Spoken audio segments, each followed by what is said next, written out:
Dieu, acclamez pour Jésus. Acclamez pour Jésus. Il y a ce nom digne d'hommage. Que Dieu pardonne à ceux qui sont encore assis pendant un temps pareil. Que Dieu leur pardonne. Parce qu'ils n'ont pas compris la parole de ce chant. Parce qu'ils n'ont pas compris ce que dit ce chant. Ils n'ont rien compris à ce que dit ce chant. Ils n'ont pas compris les paroles qui sont dans ce chant. Ils ne savent pas de qui on parle. Ceux qui sont assis pendant ce chant ne savent pas de qui on est en train de parler. Ils disent qu'ils connaissent Jésus, mais ils ne connaissent pas Jésus.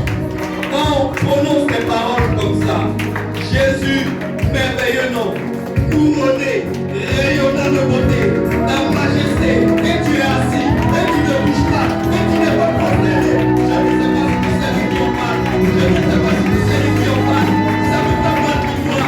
J'ai envie de pleurer quand je vois que tu es assis pendant ce moment. Tu n'as rien compris, tu ne sais pas ce que tu es venu chercher, tu ne sais pas, tu ne sais pas de qui on parle, tu ne connais pas cet homme, tu ne connais pas la grandeur de cet homme. Cet homme qui est capable de te guérir d'un cancer immédiatement, maintenant, pendant que je parle, il libère ta guérison. Cet homme qui est capable de guérir des entrailles, maintenant, il te donne les jumeaux que tu veux, il te donne les triplés que tu veux, pendant que je parle. Ce Jésus qui est capable de te donner ton mariage, maintenant, il te donne l'homme que tu cherches, il te donne l'homme selon ton cœur, quel que soit ton âge, même si tu penses que tu es trop âgé pour être aimé d'un homme, il est capable de te donner le mari. C'est de ce Jésus qu'on parle, c'est lui qui est rayonnant de beauté, c'est lui qui est couronné, c'est lui qui est majestueux, c'est lui qui est merveilleux, c'est lui qui est capable de faire l'impossible.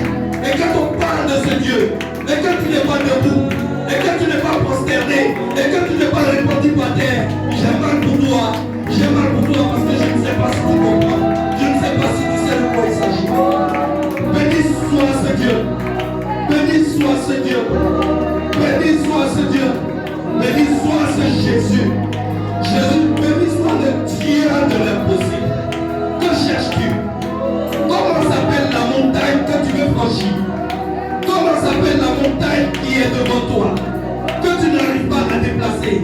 Quelle est cette barrière que tu n'arrives pas à sauter? Jésus te fait sauter cette barrière maintenant et aujourd'hui même. Et quand on prononce son nom, tu dois être par terre, tu dois être couché par terre. Et lorsqu'on est en train de l'adorer, lorsqu'on est en train de faire monter l'offrande, lorsqu'on est en train de faire monter le sacrifice, lorsque l'adoration monte vers le ciel, ton attitude doit différer. Ton attitude doit différer.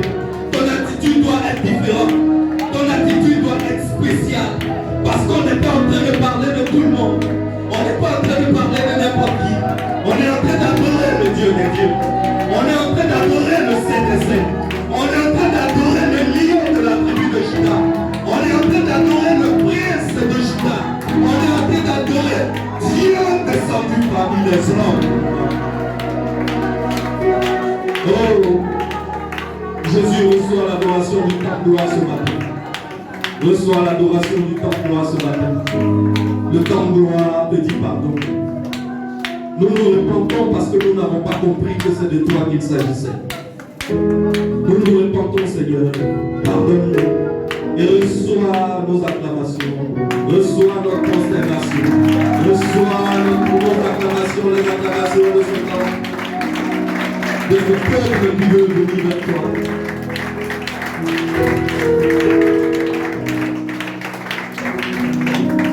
Amen. Avant de t'asseoir, salue quelqu'un. Salue quelqu'un de la part du pasteur.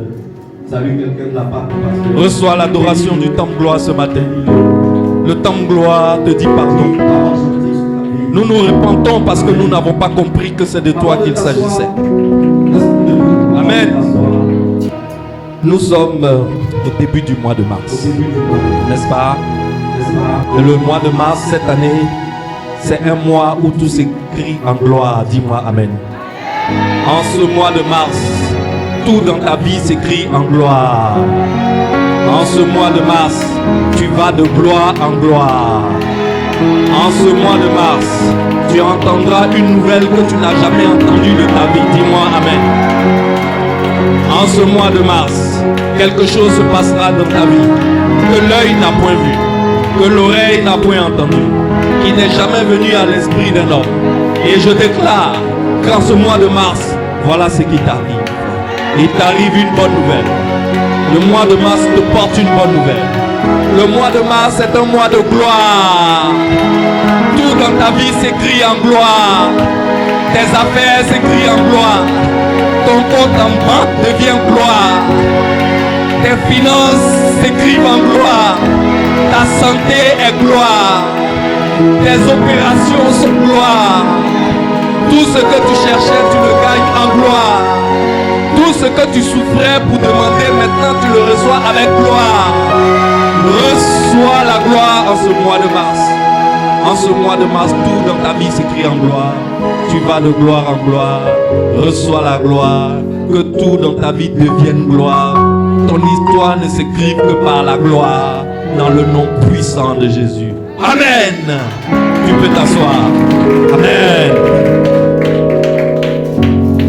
Merveilleux mois de mars, n'est-ce pas? Merveilleux mois de mars. Regardez comme ils sont beaux. La famille Gloire. Ils sont magnifiques, n'est-ce pas? Ils sont beaux, bien habillés. Le dimanche prochain, on fera la photo. Quand votre maman sera là, on va faire la photo de famille, n'est-ce pas? Et le PCO très très fort, il est passé où? Il est parti en voyage? Eh PCO, dès que fête est finie net, il a recommencé à voyager les dimanches. Il faut lui dire qu'il sera puni.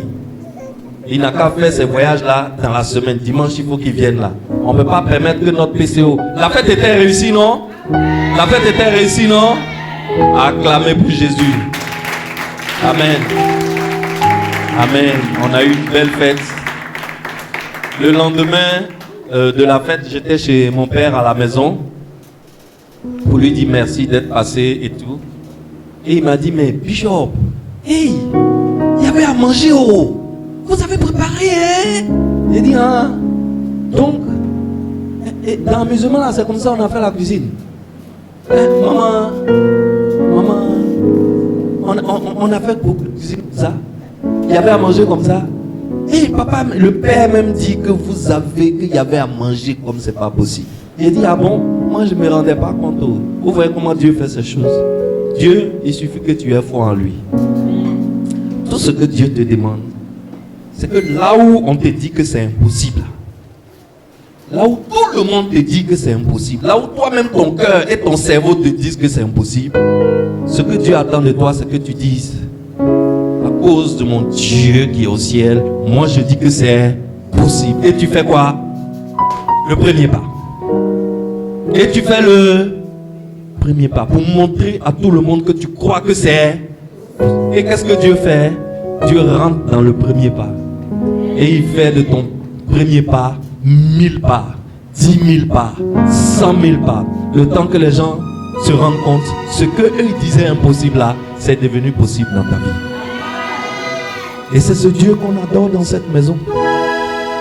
Ce Dieu là, c'est le Dieu de tous les hommes. Les gens vous diront que c'est le Dieu des Blancs. Ils mentent. Au ciel là, il n'y a pas couleur de peau. Au ciel, il n'y a pas couleur de peau. Au ciel, il y a les esprits.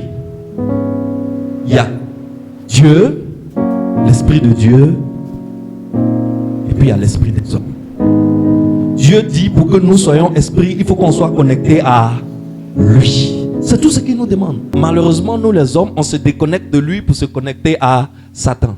Et souvent, on est connecté à Satan tout en étant à l'église, sans savoir. Exemple, tu as un problème. La première chose que tu fais, c'est que tu essaies de voir dans ton compte en banque si tu peux gérer le problème. Excellence, tu viens de commettre un péché grave devant Dieu. Tu as un problème et tu cherches la solution dans ton compte en banque. Donc, ton Dieu, c'est qui? L'argent. Tu viens de dire à Dieu que ton Dieu que tu adores, c'est l'argent. Parce que tu es allé chercher la solution dans ton compte en banque. Quand tu as un problème, la première chose que tu fais lorsque tu as un problème, c'est que tu appelles qui? Dieu, ton Père Céleste. Tu élèves, tu as un examen, on te donne un sujet, tu piques pas dans le sujet. Tu dis, hey, c'est quoi ça? Je ne me retrouve pas. Au lieu de faire confiance à ton cerveau et à tes réminiscences, qu'est-ce que tu fais? Tu pousses la feuille à côté et puis tu pries. Père, c'est toi qui es le propriétaire de l'esprit de la connaissance. C'est toi qui as la sagesse. Donne-moi la connaissance, donne-moi la sagesse. Je sais que tu peux le faire pour moi au nom de Jésus. Amen. Cette petite prière que tu viens de faire là, tu viens de montrer à Dieu que c'est sur lui que tu comptes et non sur tes réminiscences et tes cours que tu as bossés. Voilà tout ce que Dieu attend de nous. Amen. Alors, la chose que j'aimerais rappeler rapidement avant les annonces, c'est qu'il faut qu'on reprenne le système de la navette qui vous prend à bon prix et au bungee. Je ne sais pas qui dirige ça, mais mon fils, il faut gérer ça pour moi. Hein? Régis, faut gérer. J'ai besoin d'un homme dynamique pour gérer ce dossier-là. Tu as compris?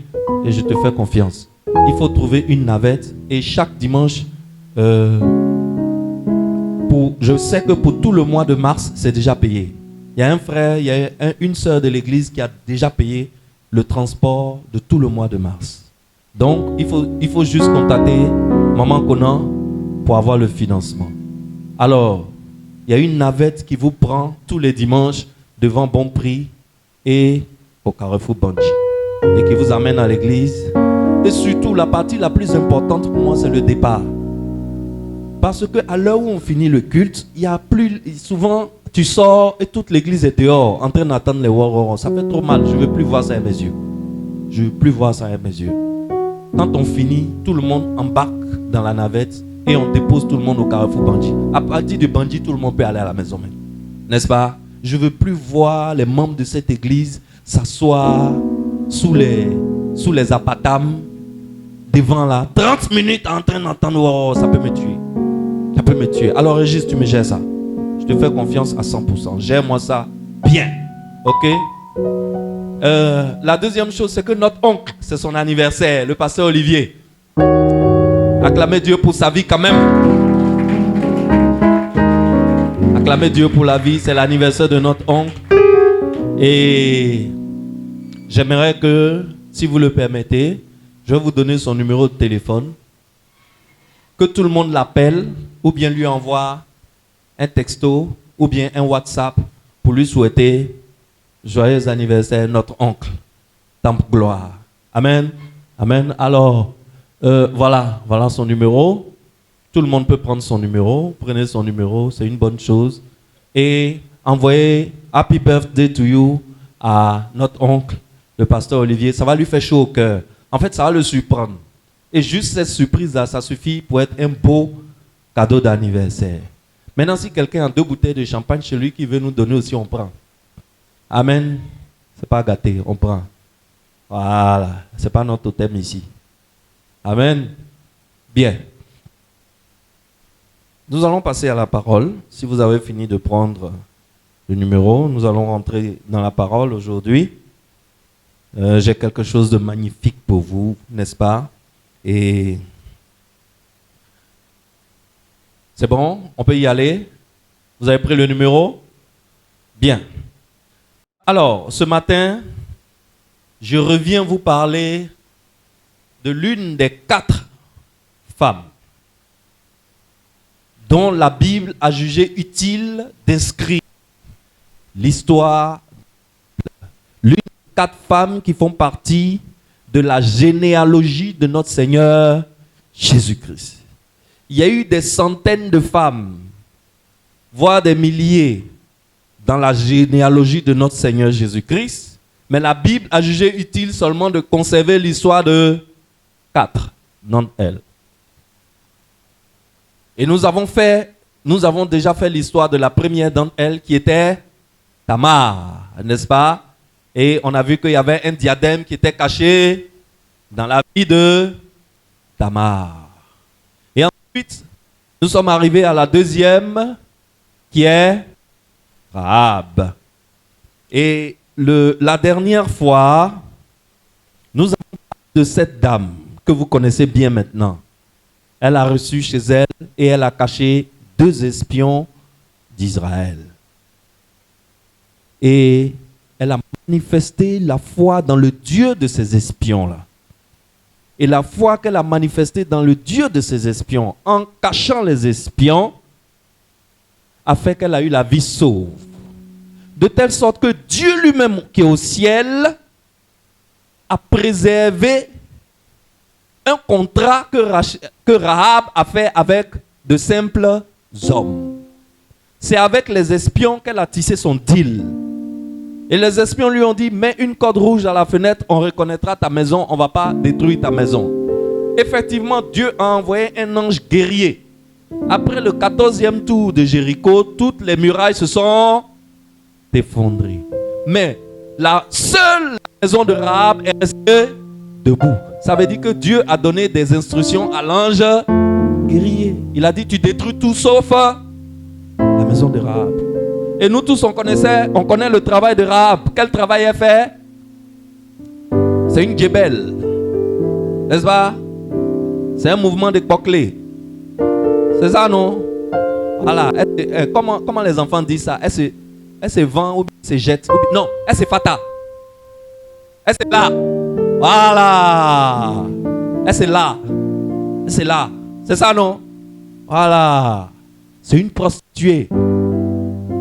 Et malgré qu'elle est prostituée, elle a fait un deal avec le Fils de Dieu. Dieu n'a pas tenu compte de son métier. Dieu n'a pas tenu compte de son passé. Et Dieu l'a sauvé. Et Dieu l'a préservé. Malgré que Dieu l'a sauvé, Dieu l'a préservé, quand elle est arrivée dans le camp d'Israël, qu'est-ce que Israël a fait? Ils l'ont jeté loin du camp. Ils ne l'ont pas accepté à l'intérieur de leur camp. Pourquoi? Parce que pour eux, elle est impure. Elle est sale. Surtout, elle est païenne. Païenne, ça veut dire qu'elle n'est pas juive. Quand on dit païen, aujourd'hui, nous les chrétiens, ceux qui ne sont pas chrétiens, on les appelle païens. C'est faux. C'est une déformation. C'est une très mauvaise utilisation de ce mot. Païen ne veut pas dire quelqu'un qui n'est pas chrétien. Païen veut dire quelqu'un qui n'est pas juif. Ça veut dire que toi et moi là, on est païen, bien même. Vrai païen. Tu manges escargot, non? Tu manges agouti, non? Tu es païen. Un juif.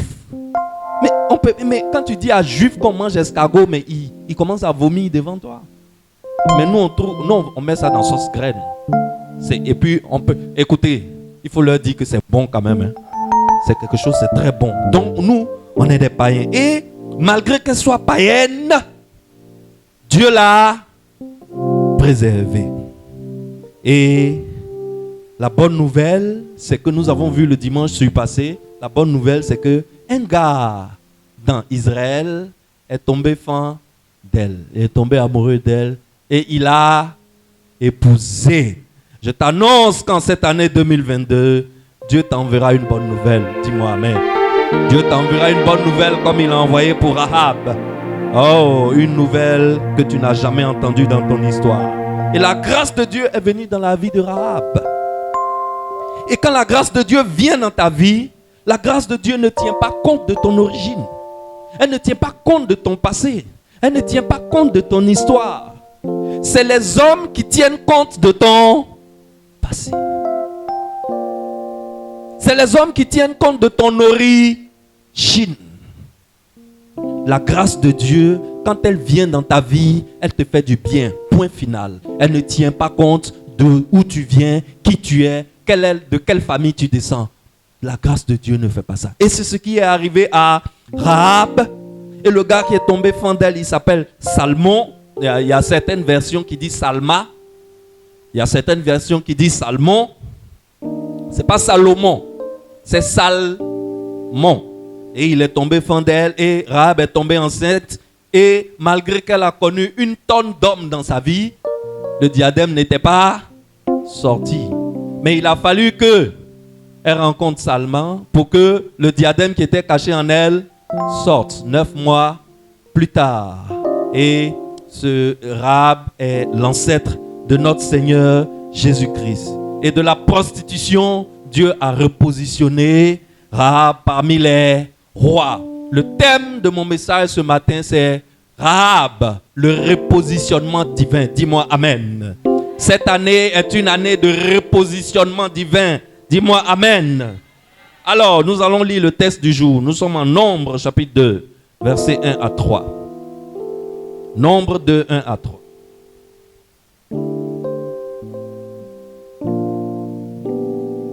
Je lis pour toi.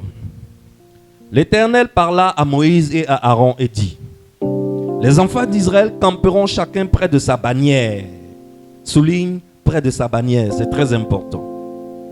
Les enfants d'Israël camperont chacun près de sa bannière, sous les enseignes de la maison de ses pères. Ils camperont vis-à-vis et tout autour de la tente d'assignation. À l'Orient, le camp de Juda. À l'Orient, ça veut dire à l'Est, n'est-ce pas? Le camp de Juda avec sa bannière et avec ses corps d'armée. Là camperont le prince des fils de Juda, Nachon. Donc le prince des fils de Juda s'appelle comment? Nachon, fils d'Aminadab. Amen. Seigneur, éclaire-nous ce matin.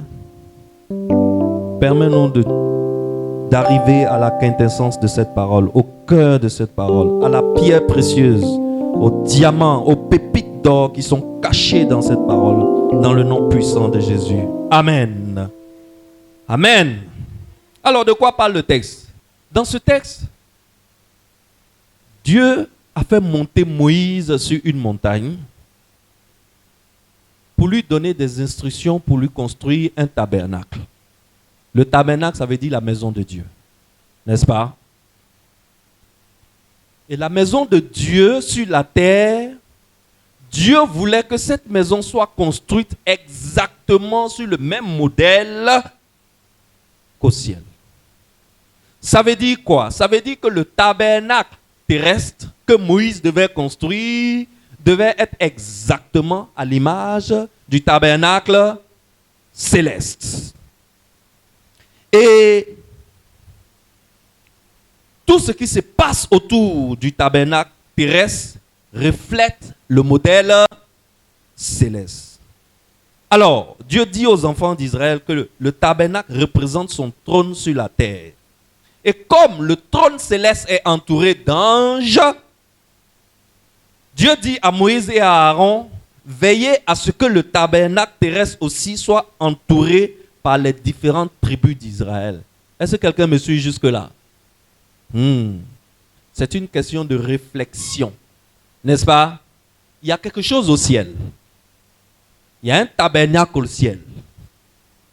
Dieu veut qu'il y ait sur la terre la copie exacte du tabernacle qui se trouve au ciel là. Il veut qu'il y ait la même chose sur terre. Comme le tabernacle qui est au ciel, c'est le trône de Dieu, le tabernacle qui sera sur la terre sera aussi le trône de Dieu. Comme le trône de Dieu qui est au ciel est entouré d'anges, Dieu veut que son trône sur la terre, c'est-à-dire le tabernacle terrestre aussi, soit entouré par les fils d'Israël. Et les fils d'Israël étaient divisés en 12 tribus. Donc, selon les instructions de Dieu, le tabernacle doit se trouver au centre du camp. Envoie-moi l'image, envoie-moi la première image. Très bien. Alors, voilà le tabernacle. N'est-ce pas? Tout ça, c'est le tabernacle. Le lieu saint, le lieu très saint, la cour, etc. Autour du tabernacle, il y a un premier cordon que vous voyez là.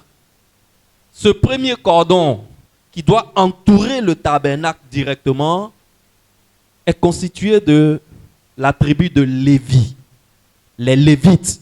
Les Lévites sont ceux que Dieu a choisis pour son service personnel.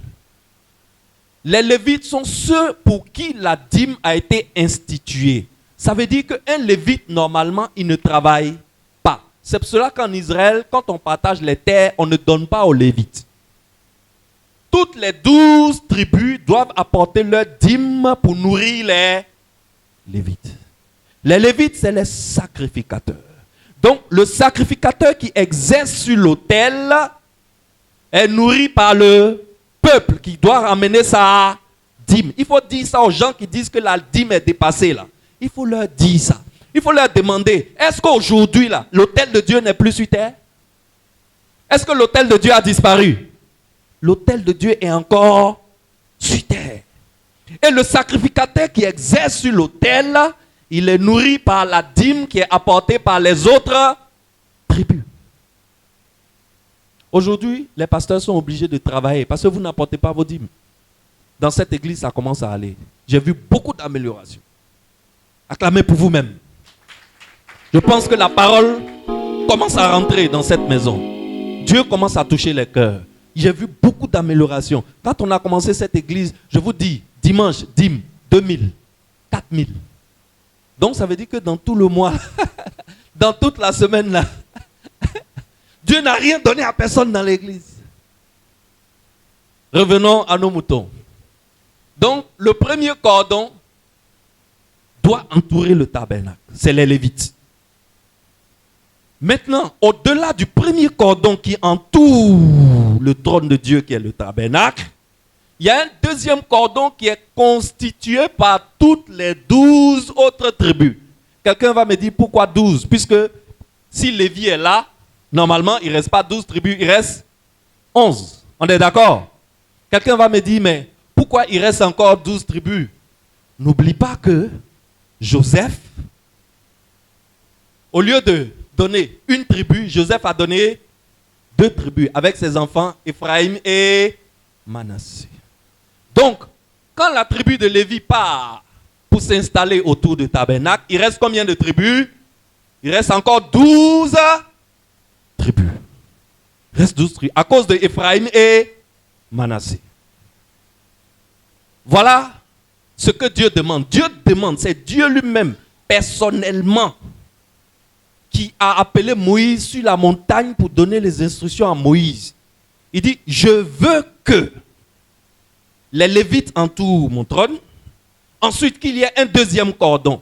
Et dans le deuxième cordon, là même là, Dieu dit, lui-même il dit, je veux que à l'est du camp, il y ait la tribu de Juda, associée à Issachar et Zabulon. Je veux. C'est moi qui veux. Dieu sait où il va. Moïse et Aaron ne savent pas où Dieu va. Mais ils sont obéis. Quand Dieu te donne une instruction, tu as compris où? Tu ne l'as pas compris. Il faut faire. Tu ne connais pas la fin. Dis-moi amen. À l'ouest, Dieu dit à Moïse, place la tribu de Ephraïm. Ephraïm étant le chef de tribu. Ici, le chef de ce groupe-là, c'est Juda. Ici, le chef de ce groupe, c'est Ephraïm. C'est très important. Il n'y a rien qui est au hasard dans cette affaire. Rien. Suis-moi bien. Il dit, au sud, tu places Ruben. Ruben est le chef de camp. Avec lui, tu mets Siméon et Gad. Et au nord, tu mets Dan. Dan sera le chef de camp. Et tu mets Aser et Naphtali. Voilà comment se présentait le camp des Israélites autour du tabernacle. Et ce qui est intéressant, est-ce que tu peux me donner l'image suivante? Ce qui est intéressant, voilà comment se présente. Voilà. Voici Moïse et Aaron sur la montagne et ils ont disposé le peuple tel que Dieu veut. Là où la fumée monte, là, c'est où? C'est le tabernacle. C'est le trône de Dieu. Et autour du trône de Dieu, il y a qui? Il y a les Lévites. Il y a les Lévites. Est-ce que tu vois? Alors, Excellence, voilà ce que Dieu demande à Moïse et Aaron. Et il demande à ce que chaque camp ait son diadème, ou bien son emblème, ou bien son écusson. Chaque camp doit avoir un drapeau qui a l'image qui correspond à cette tribu. De telle sorte que, lorsque nous avons la tribu de Juda, Zabulon et Issachar à l'est, voilà, nous avons Juda, Issachar, Zabulon à l'est, le chef de camp étant Juda. Ils ont un drapeau qui est planté devant eux.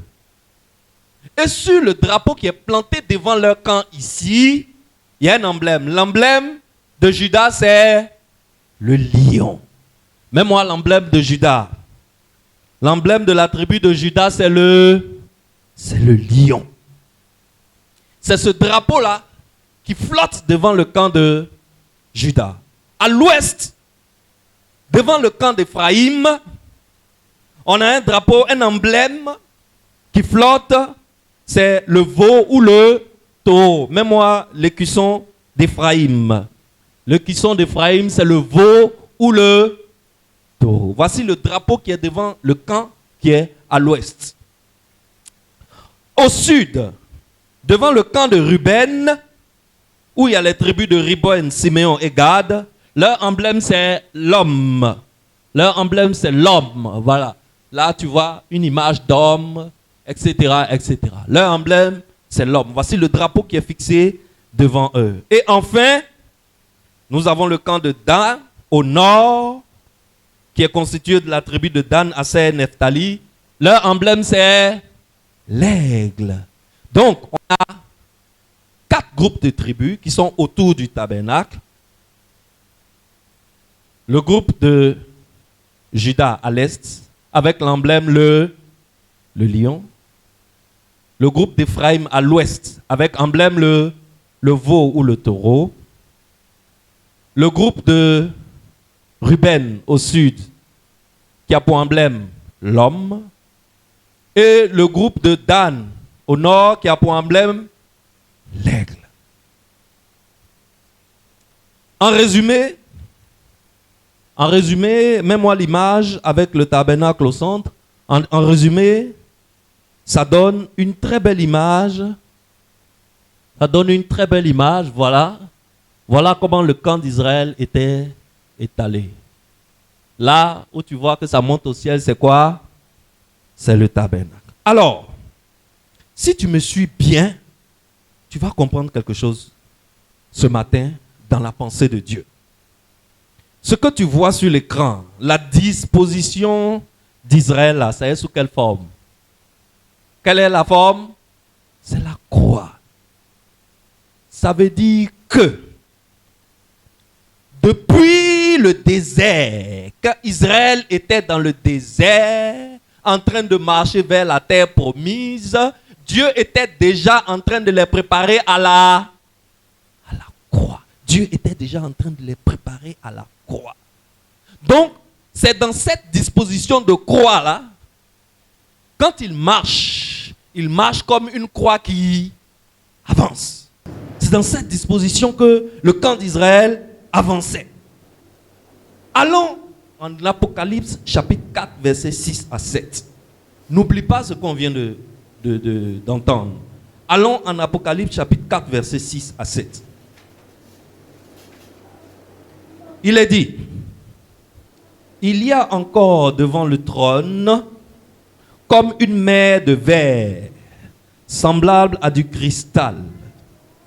Au milieu du trône et autour du trône, il y a 4 êtres vivants remplis Dieu devant et derrière. Le premier être vivant était semblable à un... Ça commence à te parler?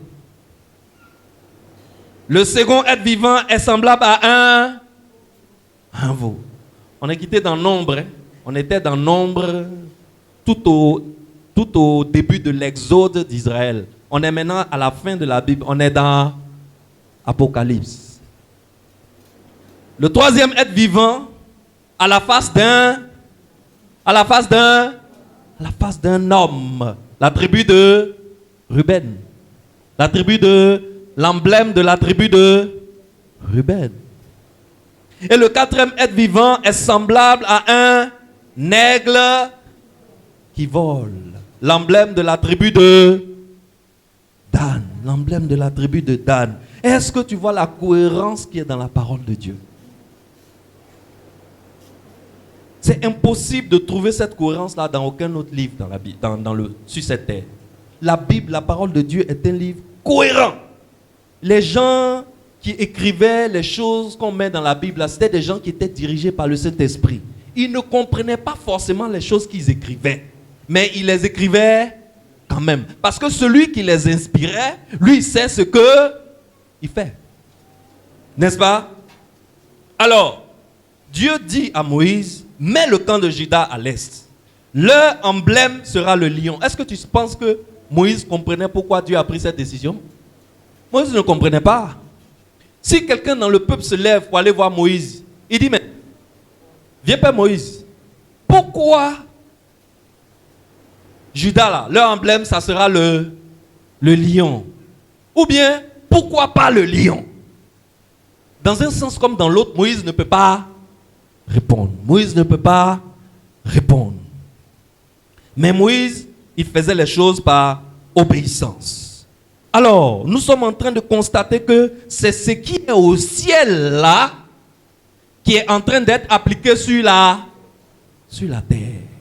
Comme Dieu l'avait demandé à Moïse. Le tabernacle doit être fait selon le modèle céleste. Donc, on est en train de constater que tout ce qui se faisait au camp d'Israël, c'est la réflexion de quelque chose qui est déjà fait au ciel. Que ton règne, que ta volonté soit faite sur la terre. La volonté de Dieu est déjà faite au ciel. Ce que Dieu veut aujourd'hui, c'est de faire sa volonté où? Sur la terre. C'est pour cela qu'il donne ces instructions-là à Moïse. C'est très très très important. Tu sais, si tu es marié, ton mariage doit refléter le modèle céleste. Sinon, ce n'est pas la peine. N'est-ce pas?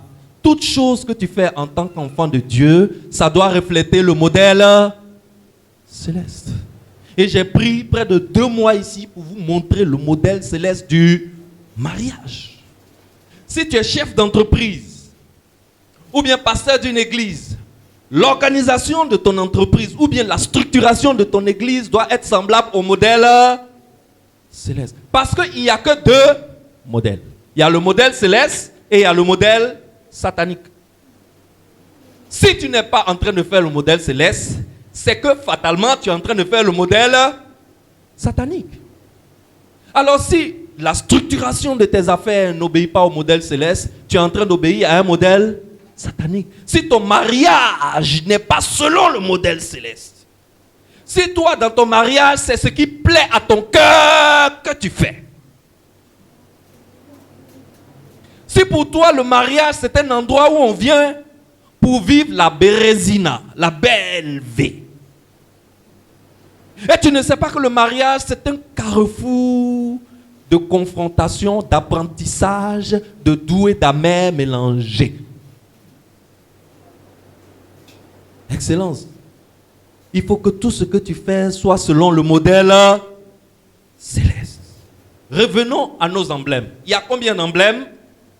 Il y a 4 emblèmes. Autour du trône de Dieu, il y a aussi combien d'êtres vivants? 4 êtres vivants. Et ces 4 êtres vivants donnent les 4 aspects de la vie de Jésus-Christ. Ça veut dire quoi? Ça veut dire que même dans le désert, là, Dieu communiquait déjà Christ. Dieu communiquait déjà Christ. La disposition du camp reflète la croix. Le positionnement, le sens des différents emblèmes, Dieu était en train de faire quoi? Dieu était en train de prêcher Christ à Israël. Tout tourne autour de Christ. Dans le camp d'Israël, tout tourne autour de Christ. Même si Moïse et Aaron ne le savent pas, tout tourne autour de qui? Tout tourne autour de Christ. L'aigle évoque la divinité de Christ. N'est-ce pas? Le lion évoque la royauté de Christ. L'homme évoque l'humanité de Christ. Et le veau évoque son caractère de serviteur. Et c'est pourquoi il y a 4 évangiles. C'est pas par hasard qu'il n'y a que 4 évangiles. Il y aurait pu avoir 6 évangiles. Il y aurait pu avoir 5 évangiles. Il y aurait pu avoir 3 évangiles. Mais Dieu a décidé qu'il y ait 4 évangiles. Qui sont Matthieu, Marc, Luc et Jean. Et quand tu lis les évangiles, tu te rends compte que chacun des évangiles présente l'un des 4 aspects de la vie de Jésus. Je te donne un exemple. Matthieu commence par la généalogie de Jésus et on remonte jusqu'à qui? On remonte jusqu'à David. Et on se rend compte que Jésus est fils de David. Pourquoi on ne remonte pas jusqu'à Adam et on s'arrête à David? Parce que c'est à David que Dieu a fait la promesse de la royauté éternelle. Il lui a dit que ce trône-là ne quittera jamais sa maison. Donc Matthieu veut nous emmener à comprendre qu'en fait, Jésus-Christ est roi. Il est l'héritier de cette promesse. Cette promesse faite à David en 1 Samuel 17. C'est cette promesse qui est en train de retrouver son accomplissement maintenant avec la naissance de cet enfant. C'est pour cela que Matthieu est le seul livre de la Bible qui parle des rois mages. Des rois qui viennent se prosterner devant un enfant. C'est parce qu'ils ont vu en l'enfant un roi plus grand qu'eux. C'est Matthieu seul qui a montré. Tu vas en Luc, en Marc, commençons par Marc, allons à Marc. Marc, l'évangile de Marc commence sans généalogie. Pourquoi? Parce que Marc est l'évangile qui nous montre que Jésus est serviteur. Un serviteur, on n'a pas besoin de sa généalogie. Il est né où? Il est quitté où? C'est enfant d'équipe, ça n'intéresse personne. Il faut travailler. C'est tout ce qu'on attend. C'est pour cela que l'évangile de Marc a commencé sans généalogie. Et l'évangile de Marc correspond à la tribu d'Éphraïm, le veau, le taureau, l'emblème qui était devant la tribu d'Éphraïm. L'évangile de Matthieu correspond à la tribu de Juda, le lion, le roi. On va à Luc. Quand tu vois le début, le commencement de Luc, il y a une généalogie. Et la généalogie remonte jusqu'à Adam. Pourquoi? Parce que Luc, l'objectif de Luc, c'est de nous présenter Jésus comme un homme. C'est un homme. Et la bannière qui correspond à l'homme, c'est devant la tribu de... Vous ne me suivez pas? Devant la tribu de Ruben. C'est l'homme. C'est l'homme. Et Jésus est aussi homme. Et on arrive à Jean. C'est merveilleux ce qui se passe à Jean. En Jean, il n'y a pas de généalogie. On dit, au commencement était la parole. Et la parole était avec Dieu. Et la parole était Dieu. Dieu n'a pas de généalogie. Dieu était au commencement et Dieu est à la fin. C'est lui qui est le commencement et c'est lui qui est la fin. Avec Dieu, il n'y a jamais de fin. Il est éternel. Voilà pourquoi Jean ne commence pas par une généalogie, mais Jean commence par l'éternité. Jean montre la divinité de Jésus. Et là, nous sommes avec l'aigle. L'aigle de Dan. L'aigle de Dan. Alors, tu vois, on est en train de retrouver dans le Nouveau Testament quelque chose qui se passait au tout début de l'Ancien Testament. Exactement de la même chose, avec toute la cohérence du monde. Excellence. Maintenant que tu as compris ça, tu as compris que Jésus est roi et que Dieu a commencé à montrer ça depuis le désert à travers Judas. Tu as compris que Jésus est serviteur et que Dieu a commencé à montrer ça depuis le désert à travers Éphraïm. Tu as compris que Jésus est homme et Dieu a commencé à parler de cette humanité de Jésus depuis le désert à travers la tribu de Ruben. Et tu as compris que Jésus est Dieu. Et Dieu a commencé à parler de ça depuis le commencement du monde avec l'emblème de la tribu de Dan. Maintenant que tu as compris ça, revenons à cette affaire de Rahab. Parce qu'il y a beaucoup qui se demandent, mais affaire de Rahab, pourquoi le pasteur nous emmène dans un cours d'archéologie et d'histoire et de, je ne sais pas moi. Nous sommes en 1 Chronique chapitre 2, versets 9 à 12.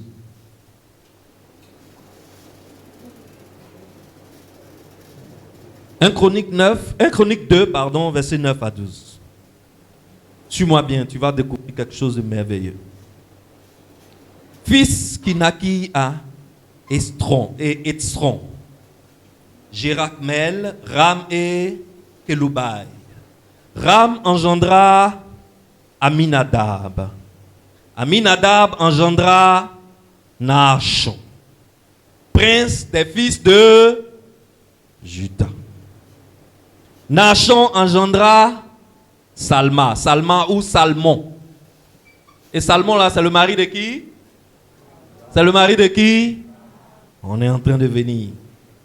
Salma engendra Boaz. Boaz engendra Obed. Et Obed engendra Isaïe. Isaïe plus tard engendra David, n'est-ce pas? Isaïe c'est le père de David. Alors, chaque tribu a un prince ou un chef de famille. Et le prince ou le chef de famille s'installe à l'avant de la tribu. Ramène-moi l'image avec les tribus.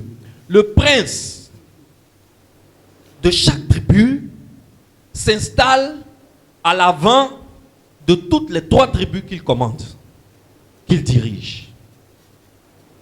Et le prince ou, on va dire le patriarche, le vieux père, celui qui s'assoit devant la tribu de Juda, il s'appelle Naashon. Dis après moi, Naashon. Il s'appelle Naashon. Et comme l'emblème de Juda, c'est le lion, comment on va appeler celui qui est le vieux père de Juda? Comment on va l'appeler? Comment on peut l'appeler? On peut l'appeler le lion de la tribu de Juda. Donc, l'expression le lion de la tribu de Juda, là, ça a commencé depuis le désert. Et Naashon était le prince qui était assis. Au moment où ces événements se déroulent, le prince de la tribu de Juda, celui qui commandait la tribu de Juda, il s'appelait Naashon.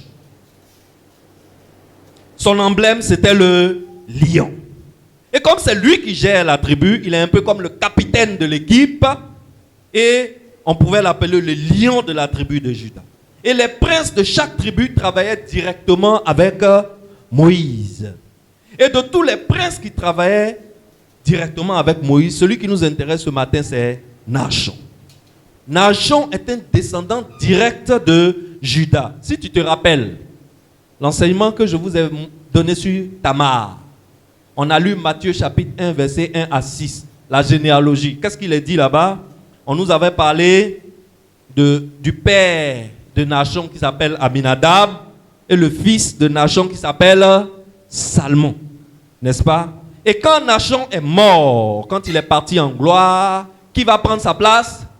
C'est son fils Salmon qui va devenir le prince de la tribu de Juda. S'il est le prince de la tribu de Juda, on peut l'appeler le lion de la tribu de Juda. Puisque son emblème, c'est le lion.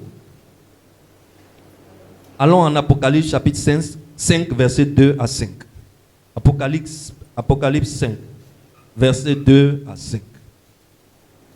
Rappelle-toi bien que le lion de la tribu de Juda, c'est le prince qui s'assoit devant la tribu de Juda, de Issachar et de Zaboulon. N'est-ce pas? C'est lui qui est le lion de la tribu de Juda. Apocalypse 5, verset 2 à 5. Et je vis un ange puissant qui criait d'une voix forte. Qui est digne d'ouvrir le livre et d'en rompre les sceaux? Et personne dans le ciel, ni sur la terre, ni sous la terre, ne peut ouvrir le livre ni le regarder. Et je pleurais beaucoup de ce que personne ne fut trouvé digne d'ouvrir le livre ni de le regarder. Et l'un des vieillards me dit, ne pleure point. Voici le lion de la tribu de Juda. Le rejeton de David a vaincu pour ouvrir le livre et ses 7 sceaux. Alors, lorsque Jean pleurait beaucoup parce qu'on ne trouvait pas quelqu'un qui était digne de s'asseoir sur le trône, qui était digne d'ouvrir le livre, qui était digne de rompre les 7 sceaux, qui était digne de venir sauver les humains, qui était perdu totalement pour Dieu. Et on cherchait au ciel. Personne ne répondait. On ne trouvait personne qui était digne d'accomplir tous ces exploits-là. Voilà le lion de la tribu de Juda. Lui, il a été trouvé digne. Donc, l'expression le lion de la tribu de Juda existe depuis le désert. Et en ce moment-là, au moment où les faits se déroulent, le lion de la tribu de Juda, c'était Nachon. Mais Nachon, qui était le prince de la tribu de Juda, qui était le lion de la tribu de Juda, n'était que le reflet de Jésus-Christ, qui est le véritable prince de la tribu de Juda, le véritable lion de la tribu de Juda. Alors, sous Moïse, c'était Nachon qui était le prince le lion de la tribu de Juda. Quand Nachon est parti, ça a été son fils Salmon. Salmon devient le prince, Salmon devient le lion de la tribu de Juda. Alors, tout ce que je t'ai dit là, c'est bien, mais il y a quelque chose qui manque. Qu'est-ce qui manque? Il y a quelque chose qui manque. Celui qui trouve, je lui donne tout ce qu'il y a dans ma poche. Qu'est-ce qui manque?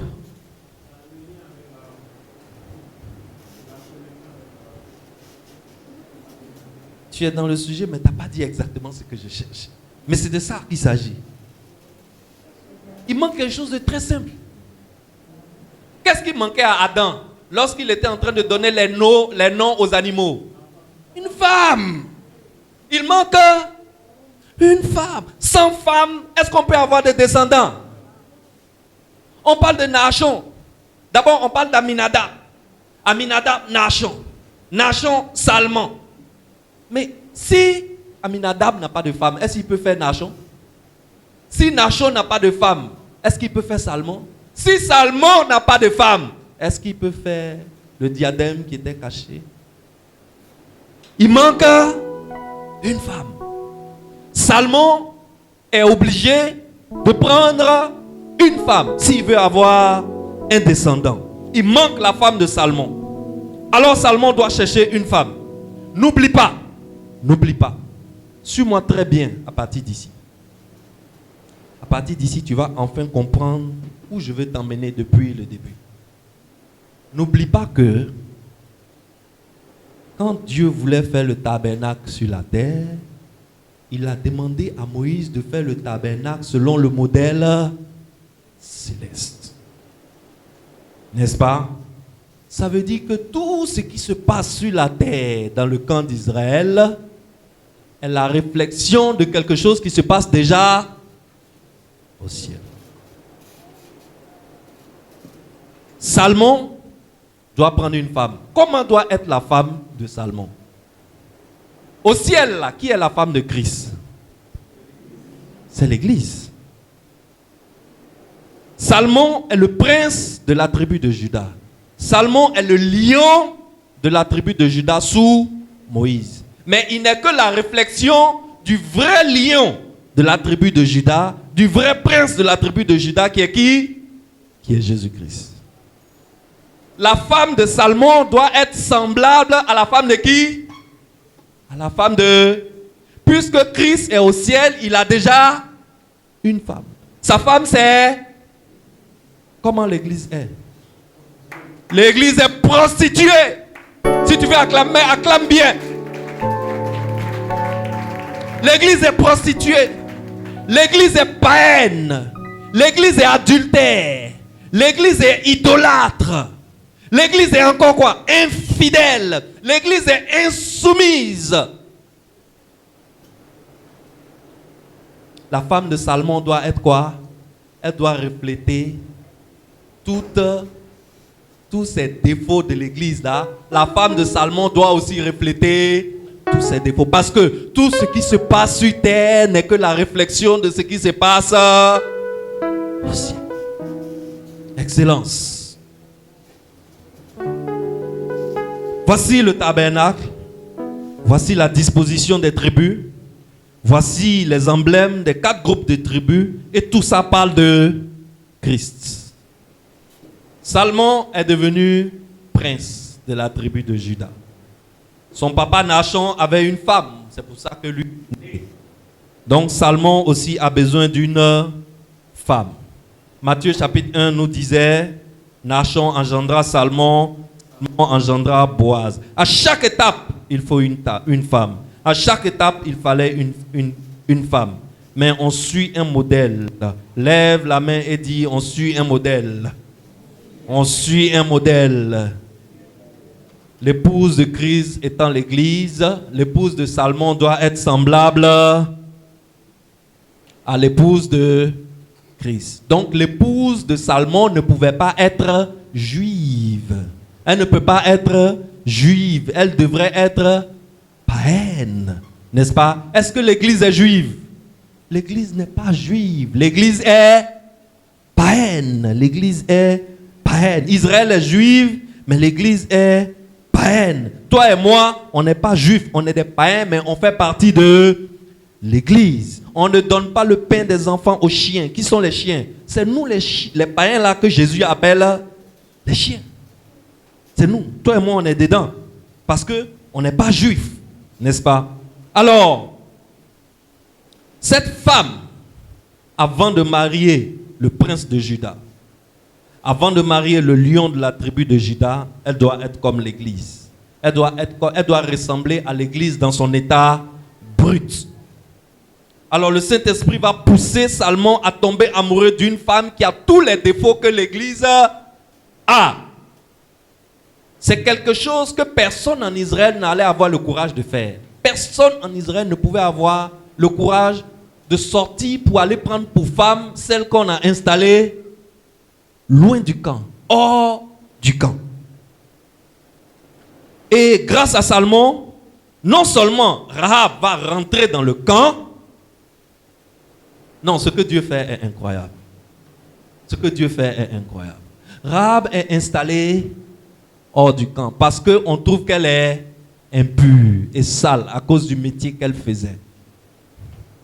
Alors que Dieu a sauvé Rahab pour la faire rentrer dans le camp, les hommes ont gardé Rahab hors du camp. Qu'est-ce que Dieu va faire? Dieu va repositionner Rahab. Dis après moi le repositionnement divin. Le repositionnement divin. Dieu va te repositionner en cette année 2022. C'est en cette année 2022 mon Dieu va te repositionner. Comme il a repositionné Rahab. Il envoie vers Rahab le prince de la tribu de Juda. Il l'épouse. Donc, désormais, Rahab va non seulement rentrer dans le camp, c'est-à-dire elle quitte l'extérieur du camp, elle rentre dans le camp, mais ce n'est pas seulement qu'elle rentre dans le camp. Maintenant, elle est assise où? Elle est assise où? Elle est assise à côté de son mari qui est le prince de Juda. C'est-à-dire que sa place est devant. Cette année, ta place est devant. Cette année, tu rejoins ta place qui est devant. Cette année, Dieu te repositionne devant. Cette année, tu passes de l'arrière à devant. Dans le nom puissant de Jésus-Christ qu'on adore dans ce temple. Cette année, tu passes devant. Dieu te repositionne cette année. Reçois cette parole et attache-la à ta vie. Aie foi à cette parole parce que Dieu dit qu'il te sera fait selon ta foi. Cette année, tous ceux qui pensent qu'ils t'ont dépassé, ils seront surpris. Parce que Dieu va te faire passer devant eux. Tu seras assis à côté du prince, à côté du lion de la tribu de Juda. Tu seras assis à côté du lion de la tribu de Juda. Oh, je déclare qu'il y a un repositionnement divin. Tu rejoins une place d'honneur. Tu viens t'asseoir à côté de ton mari. Moi, je ne sais pas si tu crois, Mais moi, je crois que Dieu va me prendre au loin quelque part là-bas, où les hommes m'avaient mis, et Dieu va me repositionner. Les hommes disent que je suis sale. Les hommes disent que je ne suis pas encore converti. Les hommes disent, lui là, il est converti depuis quand? Et puis il va devenir pasteur. Et puis il va créer église. Mais mon Dieu, il va me prendre de derrière là-bas, là où les hommes veulent me garder. Et il va me mettre devant eux tous, au nom puissant de Jésus. Moi, je crois en ça. Moi, je crois en ça. Si tu crois en ça, acclame le Seigneur.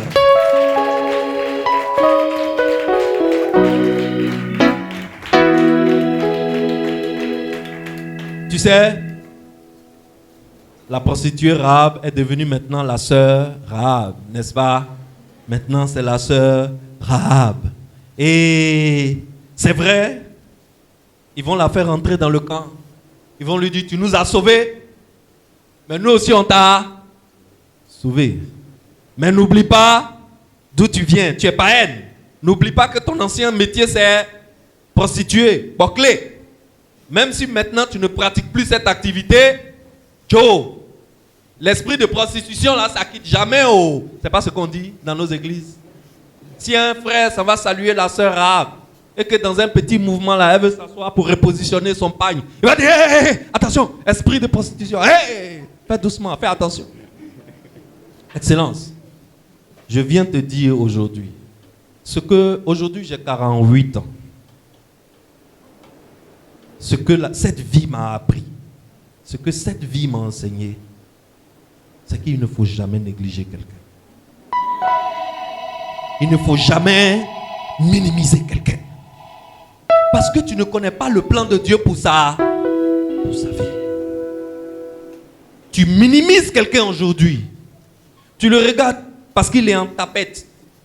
Parce qu'il est maigre, parce qu'il ne mange pas bien. Ses vêtements sont décolorés. Le col de sa chemise est vieux. Il a trop repassé la chemise. Le tissu est craquant. Le fer est trop passé.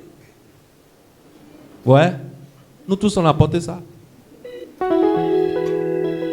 Et tu regardes ça et tu le juges. Et tu le balances derrière. Et tu lui dis, toi, tu me ressembles. Est-ce que toi et moi, on peut marcher ensemble? Quand toi-même, tu me regardes là. Fais attention. Fais attention. Il faut faire. Tu ne connais pas le plan de Dieu pour sa vie. Les gens qui ont relégué Rahab hors du camp, derrière le camp, aujourd'hui Rahab est devenue leur princesse.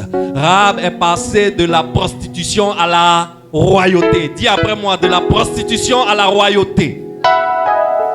Excellence, je prophétise que cette année, Dieu te fait passer de tes lieux bas vers tes lieux élevés. Cette année, tu passes de la prostitution à la royauté. Cette année, Dieu dirige vers toi le prince de Juda. Parce que le prince de Juda, le lion de la tribu de Juda, excellence, quand il rentre dans ta vie, il te donne le repositionnement divin. Excellence, parmi les milliers de femmes pieuses et évangéliques qui étaient en Israël, Dieu va diriger Salmon, le prince de Juda, vers une prostituée. Alors, Rahab représente l'église qui est l'épouse de Christ.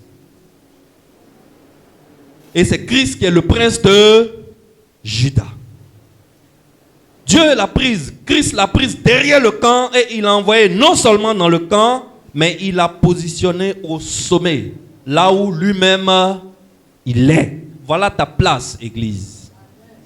Tu es infidèle, tu es prostituée, tu es idolâtre, tu es païenne. Malgré ça, le prince de Juda nous a pris et il nous a amenés où? Au sommet, à côté de lui, devant le peuple. Excellence. N'oublie pas, le prince de Juda était le prince de tous les princes d'Israël. Salman, là, ce n'était pas un gars qui se cherchait. Hein? Salman, ce n'était pas un monsieur, un individu lambda. Normalement, si c'est un gars qui se cherchait, qui était allé vers Rahab, on pouvait comprendre, non? Hein? On dit, bon, de toutes les façons, il n'a pas d'autre alternative. Il n'a rien de toutes les façons. La seule personne qui peut épouser, c'est une prostituée. Non, hein? Salman, là, ce n'était pas un gars qui se cherchait. Quand tu lis Nombres chapitre 7, verset 12 à 17, le père de Salman, Nachon, là, l'homme qu'on appelle Nachon, là, c'était le plus riche de tous les princes d'Israël. À la dédicace, lorsque Moïse a fini de construire le tabernacle, Dieu a dit à Moïse, va dire à tous les princes d'Israël de venir me faire offrande. Vous voyez que l'offrande se trouve partout où il y a adoration, non? Partout où il y a adoration de Dieu, il y a offrande. On vient de finir le temple. Les gens ont donné l'argent pour qu'on construise le temple. Le temple est fini. Dieu dit à Moïse, va dire à tous les princes de venir me faire offrande. Mais je veux que ce soit Nachon, le prince de la tribu de Juda, qui commence, qui soit le premier. Je te dis, quand je lisais cette partie de la Bible, j'ai dit, hey Seigneur, envoie-moi cette dimension un jour. J'ai dit, Nachon est venu. Quand tu lis cette partie de la Bible, Nombre chapitre 7, verset 12 à 17. Quand la Bible te cite les charrettes d'or, c'est-à-dire, Nachon n'est pas venu à les pieds de banque comme nous on fait là. On vient et puis, c'est nous, on travaille, on a l'argent. Nachon n'est pas venu avec des minuscules pieds. Nachon est venu avec des charrettes d'or, des ustensiles d'argent. Je dis, je déclare sur ta vie que Dieu te fasse passer à cette dimension. À cette dimension où tu ne viens plus à l'église avec les pieds. Quand tu viens à l'église, c'est pour mesurer l'or, c'est pour mesurer le diamant, c'est pour mesurer les pierres précieuses, c'est pour offrir des bâtiments, c'est pour offrir des véhicules neufs, c'est pour offrir des milliards. Que Dieu nous amène à cette dimension. Et c'est Nachon qui a été l'héritier de cette fortune. Et c'est Salman qui a été l'héritier de l'immense fortune de Nachon.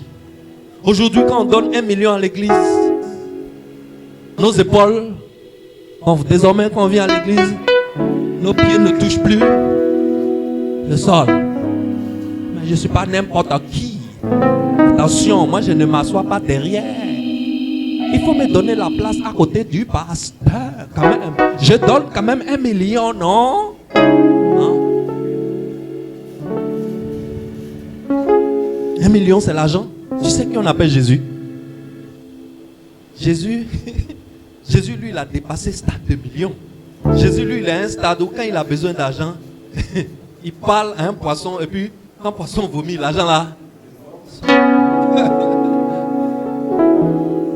Donc, comme tu as fait offrande 500 000, on ne va plus respirer dans l'église. Tu es dans le téléphone du pasteur. Tu emmènes les gens. Excusez-moi le terme, tu fais chier le monde. Tu fais chier le monde. C'est tu as fait offrande 1 million. Il faut voir la dimension de l'offrande de Nachon. Et l'homme qui a hérité de cette fortune, c'est Salman. Si Salman a hérité de cette fortune, quelle est la fortune de Rahab, sa femme? Si Salman est milliardaire, c'est que Rahab est milliardaire. C'est que Rahab est milliardaire. Celle qu'on avait reléguée derrière le camp. Dieu l'a repositionnée. Dieu l'a ramenée dans le camp et Dieu l'a positionnée au sommet du camp. C'est la même histoire que l'église. Rahab était le type de l'église. Rahab typifie l'église. Rahab devait être exactement comme l'église est dans l'éternité. L'église brute. Je ne parle pas de l'église transformée. L'église prise dans son état brut. Là où Jésus nous a pris. Jésus nous a pris derrière le camp. Jésus nous a pris païen. Il nous a pris infidèle. Il nous a pris adultère. Il nous a pris idolâtre. Mais ce qui est intéressant avec le prince de Juda, ce qui est intéressant avec le lion de Juda, c'est que quand il te prend dans la prostitution, tu ne restes pas dans la prostitution. Il te transforme. Quand tu rencontres le prince de Juda, ce n'est pas possible qu'il n'y ait pas de transformation dans ta vie. Ou alors tu ne l'as pas rencontré. Le prince de Juda te prend dans la prostitution, mais qu'est-ce qu'il fait? Il t'amène à la transformation. Et de la transformation, il t'amène à la royauté. Dis après moi, de la prostitution à la royauté. Amen. Lève la main, dis ça me concerne. Ça me concerne. Dieu a ramené Rahab dans l'assemblée et Dieu a repositionné Rahab. Excellence. Il y a un diadème qui était caché en Rahab. Il y a un diadème qui était caché en Rahab. Mais pour que le diadème sorte, il fallait que l'homme de Juda entre. Il fallait que le prince de Juda entre. Il fallait que le lion de la tribu de Juda entre. Il y a un diadème qui est caché en toi. Pour que ce diadème sorte, tu dois laisser rentrer le prince de Juda. Tu dois laisser rentrer le lion de la tribu de Juda. Tu dois laisser rentrer Jésus-Christ en toi. Jésus-Christ dit, je me tiens à la porte et je tape. Celui qui ouvre, j'entrerai, je souperai avec lui. Laisse entrer en toi le lion de Juda. Laisse entrer en toi le prince de Juda. Parce que si le prince de Juda entre, le diadème qui est caché en toi sortira. Excellence. Voilà l'histoire de Rahab. C'est ma prière pour toi. Et c'est ma prière. Que les trésors qui sont cachés en toi sortent cette année. Excellence. En Hébreux 11, qui est le livre où on parle des héros de la foi, on a parlé des grands hommes de la foi, tels que Abel, Enoch, Noé, Abraham, Joseph, Moïse, etc. Mais il y a seulement 2 femmes dont le nom a été cité parmi les héros de la foi. 2 femmes. Ces 2 femmes, ce sont Sarah et Rahab. Sarah et Rahab. Et Rahab faisait partie des héros de la foi. Dieu l'a prise à 0 et Dieu en a fait un héros. Dieu en a fait un héros. C'est ce que Dieu fait. Si tu marches avec Dieu depuis des années, mais tu ne vois pas de transformation dans ta vie, c'est que Joe, il y a un problème dans ta vie. Il y a un problème. Le lion de la tribu de Juda, le prince de Juda, quand il rentre dans ta vie, il y a transformation. Si toi tu es avec lui et il n'y a aucune transformation, c'est que tu n'as pas véritablement rencontré le prince de Juda. Le prince de Juda est un expert de la transformation. Écris ça quelque part. Le prince de Juda, le lion de la tribu de Juda, c'est un expert de la transformation. Quand tu le rencontres, ta vie spirituelle change. Ton comportement dans la société change. Les gens qui te voient, ils ne te reconnaissent plus. Ils disent, hey, c'est pas Jules qui est là. Ils te regardent, ils disent, c'est pas Serge qui est là. Incroyable.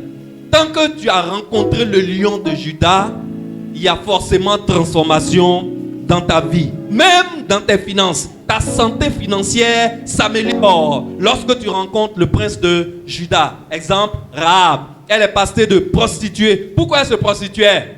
C'est à cause du plaisir? C'est à cause du plaisir elle se prostituait? Elle cherchait quoi? L'argent. L'argent qu'elle cherchait dans la prostitution, est-ce qu'elle a eu? Mais lorsque le prince de Juda est rentré dans sa vie, elle est devenue la femme d'un multimilliardaire. Va lire. Donc, tu vas voir la fortune de Nachon. Ce n'est pas du jeu. Et c'est Salman qui a hérité ça. Et Rachel aussi en a hérité. Excellence. Rahab a connu beaucoup d'hommes. Mais aucun n'a pu lui donner ce que le prince de Juda lui a donné. Le prince de Juda lui a donné un trône. Le prince de Juda lui a donné une fortune. Et le prince de Juda lui a donné un enfant. Mais pas un simple enfant. C'est un enfant qui sera à son tour un prince. Dimanche prochain, on va parler de cet enfant. Dimanche prochain, on va parler de lui quand on va parler de Ruth. Celle dont on va parler dimanche prochain, c'est Ruth. Dimanche prochain, on parlera de l'enfant de Salman et de Rahab. Excellence, ce que Dieu va faire va te dépasser. Dis-moi Amen. Tu vas te dire, attends, c'est petit quelque chose seulement j'ai fait et puis Dieu est en train de faire tout ça pour moi. Rahab même est dépassé par ce que Dieu est en train de faire pour elle. C'est pour cela que je veux te dire, ce que tu fais pour Dieu là, fais-le bien. Peut-être que pour toi c'est rien. Peut-être que pour toi c'est pas grand chose. Mais tu seras surpris que, un jour tu seras surpris que tout ce que tu faisais là est noté dans un livre au ciel. Tu es de service. Tu viens, tes frères de famille ne sont pas là. Tu te retrouves seul à nettoyer le temple, à balayer, à passer la serpillière, à nettoyer les carreaux, à placer les chaises. Fais-le bien. bien. Ne bavarde pas. Ne murmure pas. Il y a un ange au ciel qui est en train de noter tout ça. Excellence. Il y a un ange au ciel qui est en train de noter tout ça. Excellence, tu peux aider un frère, tu peux aider une soeur, tu peux aider une inconnue. Aide-le. Fais-le. Ce que toi tu trouves, ce que pour toi, 200 francs tu vas lui donner pour prendre un c'est rien. Mais les 200 francs là, quand Dieu va vouloir te récompenser les 200 francs là, ça va dépasser 200 milliards. C'est ce que Dieu fait. Ce que Dieu va faire pour toi va te dépasser. Ce que Dieu a fait pour Rahab a dépassé Rahab. Alors tout ce que Dieu veut faire pour toi, tout ce que tu veux faire pour Dieu, fais-le bien. Est-ce que tu peux te tenir debout et nous allons commencer à prier? Est-ce que tu peux te tenir debout? Nous allons commencer à prier. Rahab a fait une dernière chose et nous allons prier pour cette chose que Rahab a faite. Rahab, quand elle a été sauvée, elle a demandé à ce que son père, sa mère, ses frères, ses soeurs et peut-être même certains de ses clients qu'elle aimait bien soient dans la maison avec elle. Et tous ceux qui étaient dans la maison de Rahab ont été sauvés. Peut-être qu'un jour, quand on sera au ciel, Dieu va nous dire quelle bénédiction il a libérée sur les frères et les sœurs de Rahab. Parce que quand Dieu veut te bénir, là, il ne te bénit pas toi seul. Il bénit tous ceux à qui tu as pensé. Excellence, est-ce que tu fais comme Rahab? À qui penses-tu pour le salut? Lorsque la grâce de Dieu te localise, est-ce que tu restes égoïste avec cette grâce? J'aimerais ce matin que tu pries pour au moins 3 personnes. Je ne sais pas, peut-être ton père, ta mère, un frère, un oncle, une tante. La grâce de Dieu t'a localisé. Aujourd'hui, tu connais le prince de Juda. Aujourd'hui, le lion de la tribu de Juda est rentré dans ta vie. Mais pourquoi est-ce que tu gardes cette grâce pour toi seul? Fais comme Rahab, pense à quelqu'un. Pense peut-être à un de tes fils, ou bien à un de tes oncles, ou à un de tes cousins. Pense à quelqu'un, pense à un voisin, pense à un collègue de travail. Et prie pour lui. Prie pour lui maintenant. Dis son nom à Dieu. Dis son nom devant le trône. Dis leur nom devant le trône. Afin que l'Esprit de Dieu s'assujettisse de leur esprit. Afin qu'eux aussi viennent dans le salut. Afin qu'eux aussi viennent rencontrer le lion de la tribu de Juda. Afin qu'eux aussi viennent vers le prince de la tribu de Juda. Afin qu'eux aussi entendent une bonne nouvelle en cette année 2022. Prie pour quelqu'un. Prie pour quelqu'un. Prie pour le salut de quelqu'un. Fais comme Rahab. Prie pour le salut de quelqu'un. Prie pour le salut de quelqu'un. Prie pour le salut de 3 personnes au moins. Prie pour le salut de 3 personnes au moins. Et demande à ce que ces personnes viennent nous rejoindre pour adorer le Dieu très haut. Pour adorer le lion de la tribu de Juda. Pour adorer Jésus-Christ qui est le vrai prince de la tribu de Juda. Je vais demander à la voix de la destinée de se mettre en place. Et nous allons adorer ce Dieu très haut. Nous allons adorer le prince de la tribu de Juda. Nous allons adorer le lion de la tribu de Juda.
bénissez bien sûr la parole que nous venons de recevoir.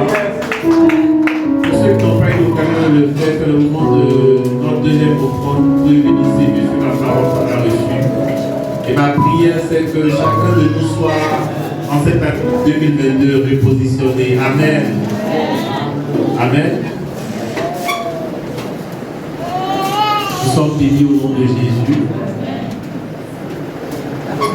On continue toujours à recevoir nos offrandes.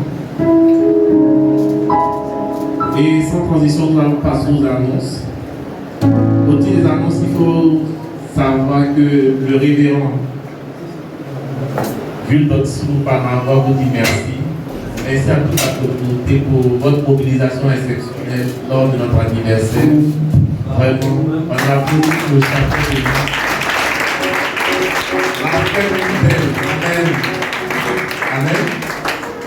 Donc, en tout cas, le révérend dit merci à chacun de nous. Merci, c'est Dieu seul qui saura vous récompenser en temps favorable. Amen. Donc, cela dit, nos buts se poursuivent. Chaque mercredi, nous avons des temps d'enseignement, surtout destinés au thème de l'année, qui est un diadème sorti de la cendre, un diadème tiré de la cendre. Donc ce mercredi encore on se retrouve et chaque mercredi, sur 40 mercredis, nous allons en jeûne. Donc n'oublions pas que les mercredis sont des jours de jeûne ponctués d'enseignement. Amen. Et nos cultes se déroulent tous les dimanches de 9h à 11h. Donc nous sommes toujours ravis de vous recevoir au milieu de 11h complètement. Amen. Donc l'onction commence à s'étendre, à nous élargir. Amen. Je vais inviter Maman Dotsou pour la présentation du pain de la Fessie.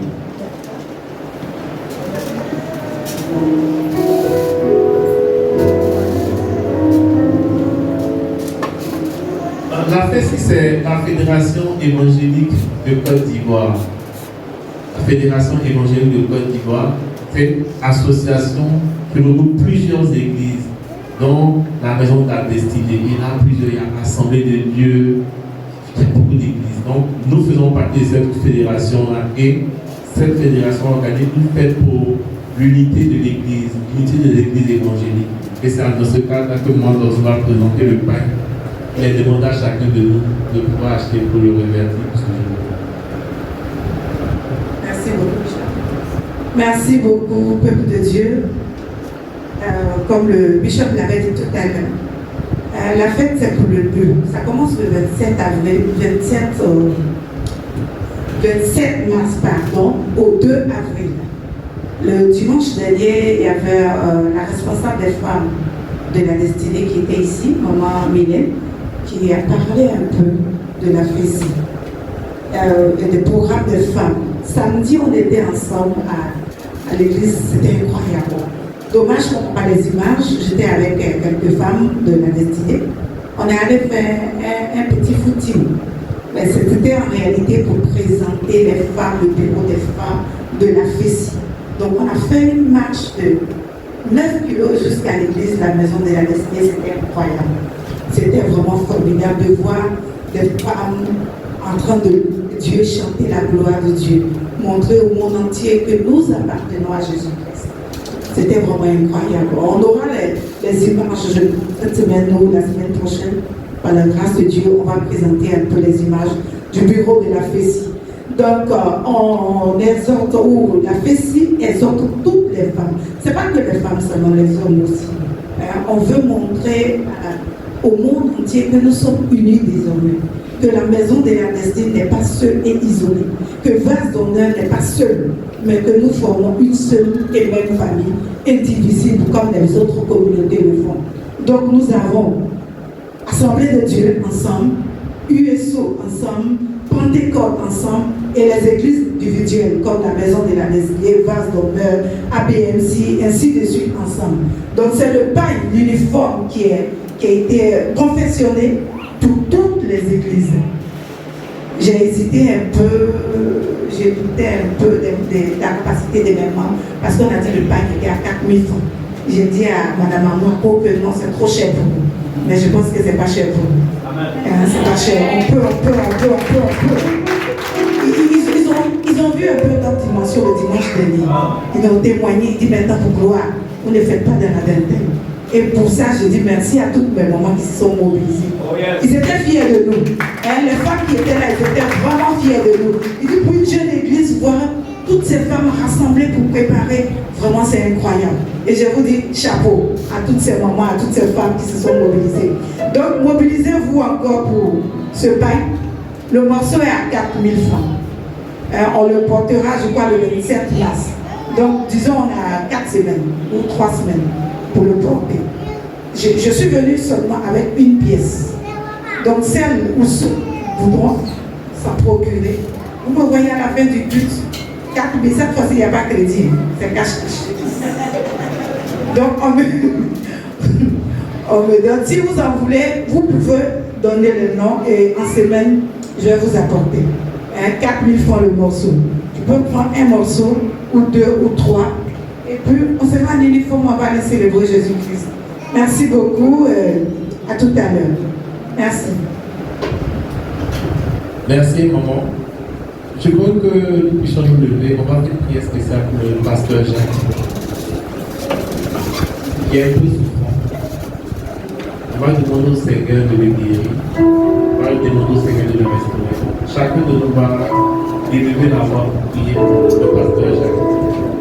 Père éternel, nous te disons merci et nous bénissons ton nom pour la vie du pasteur Jacques Concert. Nous prions que dans ta bonté, dans ta fidélité, tu le guérisses, tu le restaures et tu le ramènes parmi nous, Seigneur, le plus tôt possible.